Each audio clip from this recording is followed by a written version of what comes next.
కొంతమంది జబర్దస్త్ కార్యక్రమం పైన, అందులోని యాక్టర్ల పైన, అందులోని స్కిట్ల పైన కూడా కొందరు విమర్శలు చేస్తూ ఉంటారు. చాలా లో గ్రేడ్లో ఉంటాయి, చాలా నీచంగా ఉంటాయని కూడా కామెంట్లు చేస్తూ ఉంటారు. అయితే ఏపీ ఎమ్మెల్యేలతో జరిగిన సాంస్కృతిక కార్యక్రమంలో చాలామంది మంచి పర్ఫార్మెన్స్ ఇచ్చారు. కానీ కొందరు వేసిన స్కిట్లను చూస్తే మాత్రం జబర్దస్త్ నటుల మీద, ఆ కార్యక్రమం మీద అపారమైన గౌరవం పెరుగుతుంది. చాలా బెటర్ కదా ఈ ఎమ్మెల్యేల కంటే అన్న అభిప్రాయం కూడా కలుగుతుంది. కొందరు ఎమ్మెల్యేలు స్కిట్ వేశారు, చాలా నాసిరకమైనవి, చాలా అధమస్థాయి కామెంట్లతో ఒక స్కిట్ను రెడీ చేసి ప్రదర్శించారు. అందులో ఏం కామెడీ ఉందో కానీ పవన్ కళ్యాణ్, ఏపీ ముఖ్యమంత్రి చంద్రబాబు నాయుడు గారు విరగబడి నవ్వారు. ఇక పవన్ కళ్యాణ్ గారు అయితే ఏకంగా నోటితోనే కాకుండా కాళ్ళు చేతులు అన్నీ అల్లాడిస్తూ మరీ కాసేపు విపరీతంగా నవ్విపోయారు. నా జీవితంలో ఎప్పుడూ ఇలాగా నవ్వుకోలేదని చంద్రబాబు నాయుడు గారు చెప్పారు. అయితే అట్ ది సేమ్ టైం అక్కడే ఉన్న కాస్త సీనియర్లు, కాస్త హుందాగా ఉన్న వాళ్ళు మాత్రం ఆ స్టేజ్ మీద ఆ వెకిలి కామెడీతో చేస్తున్న స్కిట్లను చూస్తూ ఉన్నారు, కానీ ఈ స్థాయిలో నవ్వుతూ ఎంకరేజ్ చేయలేదు.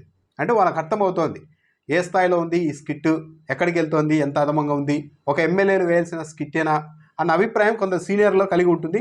అందుకే వాళ్ళు పెద్దగా నవ్వుతూ ఎంకరేజ్ చేయకుండా కాస్త అలానే సీరియస్గా ఉండలేరు కాబట్టి కాస్త డిగ్నిఫైడ్గా ఉండడానికి ట్రై చేశారు. పవన్ కళ్యాణ్, చంద్రబాబు నాయుడు మాత్రం అసలు విపరీతంగా పగలబడి నవ్వారు. ఎందుకు ఈ స్థాయిలో వీళ్ళకి నవ్వు తెప్పించింది అని అంటే, BJP MLA Eswararao, HL MLA, Janasena MLA Vijay Kumar, వీళ్ళిద్దరూ కలిసి ఒక స్కిట్ వేశారు అసందర్భమైన పాటల గురించి. అంటే చావు దగ్గరికి వెళ్ళి మంచి పాటలు పాడడం, శుభకార్యానికి వెళ్ళి చావు పాటలు పాడడం. ఆ ఎమ్మెల్యే ఈశ్వరరావు చెప్తున్నారు, నా భార్య దగ్గరికి వెళ్ళి నీ పాదం మీద పుట్టు మచ్చనై ఉంటా చెల్లెమ్మ అని పాట పాడాను, కొట్టడం కాదు తన్నింది అని చెప్పుకుంటున్నారు ఆ స్కిట్లో ఆయన. సరే, స్కిట్ ఇదంతా చెప్తూ ఉన్నారు. ఇదంతా బాగానే ఉంది. సరే, ఎవరి స్థాయిలో వాళ్ళు వెకిలి కామెడీతో అయినా నవ్వించడానికి ట్రై చేయడానికి మనం తప్పు పట్టలేము. కానీ మధ్యలో మళ్ళీ పరోక్షంగా జగన్మోహన్ రెడ్డి ప్రస్తావన తెచ్చారు. అప్పుడైనా సరే ఒక మాజీ ముఖ్యమంత్రి మీద ఇలా అనుచితంగా మాట్లాడుతూ ఉన్నప్పుడు, హేళన చేస్తూ ఉన్నప్పుడు మనం నవ్వడం, ఎంకరేజ్ చేయడం పద్ధతి కాదు అన్న ఒక సెన్స్ను కూడా ముఖ్యమంత్రి గారు, డిప్యూటీ సీఎం పవన్ కళ్యాణ్ గారు కోల్పోయారేమో అనిపించింది. దానికి కూడా పగలబడి ఇద్దరు నవ్వేస్తూ ఉన్నారు. ఒక ఆయన ఉండేవాడు, చావుకి వెళ్ళినా, పెళ్లికి వెళ్ళినా, పేరంటకాలకి వెళ్ళినా, ఎవడో 11 నెంబర్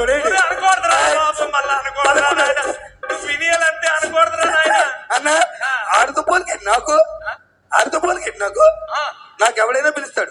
ఎవరు నామినేషన్ వేసినా నేనే వెళ్ళి బొట్టు పెట్టాలి, ఎవరింట్లో శుభకార్యం అయినా నేనే వెళ్ళాలి. ఇది జనసేన ఎమ్మెల్యే విజయ్ కుమార్. గతంలో ఒక ఆయన ఉండేవాడు, ఏ కార్యక్రమానికి వెళ్ళినా నవ్వుతూ ఉండేవాడు, చావుకి వెళ్ళినా అంటే ఇండైరెక్ట్గా జగన్మోహన్ రెడ్డిని టార్గెట్ చేశారు. ఎందుకు ఆయన డైరెక్ట్ ఈశ్వరరావు ఎమ్మెల్యే అయితే ఎవడు ఆ 11 నెంబర్ వాడా అంటున్నాడు. 11 నెంబర్ వాడా అంటే ఎవరు?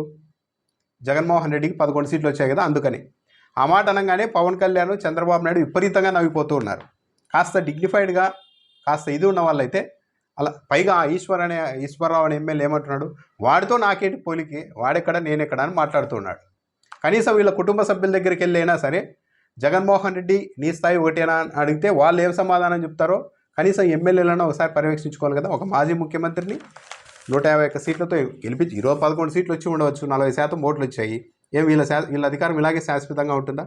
ఇదే చంద్రబాబు నాయుడు గారు గతంలో ఉన్నారు కదా, అధికారం ఉందని తలకెక్కి విర్రవీగితే, మమ్మల్ని హేళన చేస్తే ఒకరోజు మీకు సమాధానం ఉంటుందని చెప్పారు కదా. మరి ఈరోజు వీళ్ళు చేస్తున్నది ఏంటి? ఇలాంటి ఎమ్మెల్యేలు, ఇలాంటి వెకిలి మాటలు మాట్లాడే ఎమ్మెల్యేలు ఉన్న శాసనసభకు జగన్మోహన్ రెడ్డి రావాలి, ప్రతిపక్ష హోదా మాత్రం ఇవ్వం, వచ్చి మాట్లాడమని ఏం మాట్లాడతారు అంటుంది. ఇలాంటి వాళ్ళు ఇంకా అక్కడ కూడా ఇదే మాటలు మాట్లాడతారు కదా. అరే జగన్, ఒరే జగన్ అని ఇలాంటి ఎమ్మెల్యేలు అనరు అన్న గ్యారెంటీ ఏంటి? ఒక విధంగా చెప్తే జగన్మోహన్ రెడ్డి వెళ్ళాలి ఇలాంటి వాళ్ళ కోసమన్నా. ఇలాంటి వాళ్ళ మైండ్ సెట్, వీళ్ళని ఎంకరేజ్ చేస్తున్న పార్టీ అధ్యక్షుల మైండ్ సెట్ అన్నీ తెలియడానికైనా ప్రజలకు ఒకసారి అసెంబ్లీకి వెళ్ళాలి. తిడితే తిడతారు, అరే ఒరే అంటారు, ఇంకా ఏమన్నా అంటారేమో. వాడి స్థాయి ఏంటి, నా స్థాయి ఏంటని ఒక ఎమ్మెల్యే, ఒక మాజీ ముఖ్యమంత్రిని సొంతంగా పార్టీ పెట్టుకొని 151 సీట్లతో అధికారంలోకి వచ్చిన ఒక నాయకుడిని పట్టుకొని వాడి స్థాయి ఏంటి, నా స్థాయి, వాడి పోలిక ఏంటి, నా పోలిక ఏంటి మాట్లాడుతూ ఉన్నారు అంటే అసలు వీళ్ళ స్థాయి ఏంటి? ఒక ఎమ్మెల్యేలు ఇంత బహిరంగంగా ఇంత దిగజారిపోయి స్కిట్లు వేసి నవ్వించాల్సిన అవసరం ఏముంది? దానికి కాస్త డిగ్నిఫైడ్గా ఉండే రాజకీయ నాయకులు, సీనియర్ నాయకులై ఉండి ఇలాంటి చోట మనం సంయమనం పాటించాలి అన్నది వదిలిపెట్టేసి వీళ్ళు కూడా మొత్తం కింద మీద పడి సోఫా మీద అటు ఇటు పడుతూ మరి పవన్ కళ్యాణ్ నవ్వడం ఏంటి? అంటే ఈ శాడిస్ట్ మెంటాలిటీ అన్నది ఎమ్మెల్యేలోనే కాదు, పార్టీ అధ్యక్షుల్లో కూడా ఉంది అన్న అభిప్రాయం ప్రజల్లో కలగకుండా ఉంటుందా? జగన్మోహన్ రెడ్డి శవాల దగ్గరికి వెళ్ళినా కూడా నవ్వుతారు అంటూ వీళ్ళు చెప్తున్నారు. యాక్చువల్లీ ఏంటి అంటే ఇది జగన్మోహన్ రెడ్డి ఫేస్ అనేది కాస్త స్మైలీ ఫేస్లా ఉంటుంది ఆయనది. బేసిక్గానే ఆయన కాస్త పలకరించే ప్రయత్నం చేసినప్పుడు కూడా అలా కనిపిస్తూ ఉంటుంది. దాన్ని పట్టుకొని వీళ్ళు ట్రోల్ చేస్తున్నారు. మరి ఇదే చంద్రబాబు నాయుడు గారు హరికృష్ణ శవం పక్కనే ఉండంగానే తెలంగాణలో మీతో పొట్టు పెట్టుకుందాం, మన ఇద్దరం పొత్తు చర్చలు మాట్లాడదామని నాతో స్వయంగా హరికృష్ణ శవం పక్కన పెట్టుకొని చంద్రబాబు నాయుడు నాతో పొత్తు రాజకీయాలు మాట్లాడారు అని స్వయంగా కేటీఆరే చెప్పారు కదా. మరి ఆ రోజు ఏమైంది? జగన్మోహన్ రెడ్డి నవ్వుతారు అంటున్నారు, కానీ నిన్నటువంటి సోషల్ మీడియాలో ఒక పెద్దగా తిప్పుతూ ఉన్నారు. పవన్ కళ్యాణ్ కైకాల సత్యనారాయణ గారు చనిపోతే అక్కడికి వెళ్ళి పవన్ కళ్యాణ్, త్రివిక్రమ్ శ్రీనివాస్ వీళ్ళంతా జోకులు వేసుకొని నవ్వుకుంటూ కూర్చున్నారు అక్కడే శవం దగ్గర. మరి దానికి ఏమంటారు? ఇప్పుడు 90 ఏళ్ళు 100 ఏళ్ళు వచ్చిన వాళ్ళు చనిపోయినప్పుడు అక్కడికి వెళ్తారు సహజంగా. అక్కడికి వెళ్ళిన ప్రతి ఒక్కరూ ఏడ్చుకుంటూ ఉండాలంటే సాధ్యం కాదు. హఠాత్తుగా ఏదన్నా కొత్త వ్యక్తి వచ్చో ఏదో కొత్త మాట మాట్లాడినప్పుడు అనుకోకుండా ఒకసారి నవ్వు కూడా రావచ్చు. పవన్ కళ్యాణ్కైనా రావచ్చు, వచ్చి ఉంటుంది, అలాగే జరిగి ఉండొచ్చు.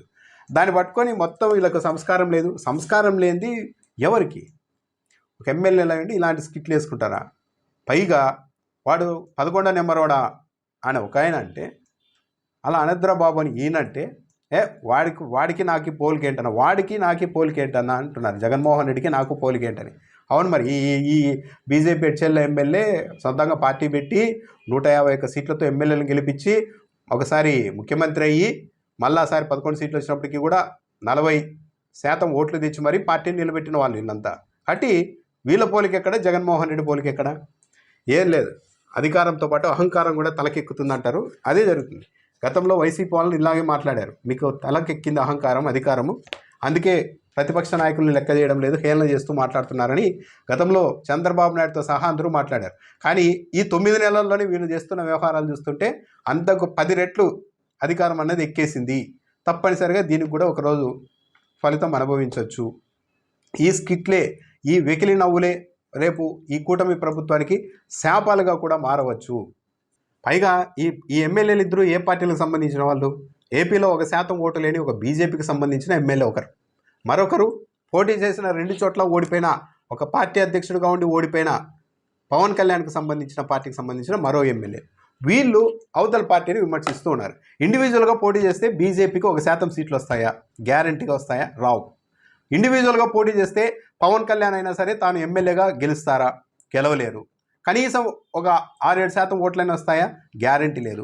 అలాంటి పార్టీలకు ప్రాతినిధ్యం వహిస్తున్న ఈ ఎమ్మెల్యేలు 11 సీట్లు వచ్చినప్పటికీ కూడా 40% ఓటింగ్ వచ్చిన ఒక ఆయన్ని పట్టుకొని ఒక ఎమ్మెల్యే వాడి స్థాయి ఏంటి, నా స్థాయి ఏంటి అని మాట్లాడుతున్నారండి. ఇంతకు మించిన అధికారం సృష్టించే అహంకారం ఇంకోటి ఉంటుందా?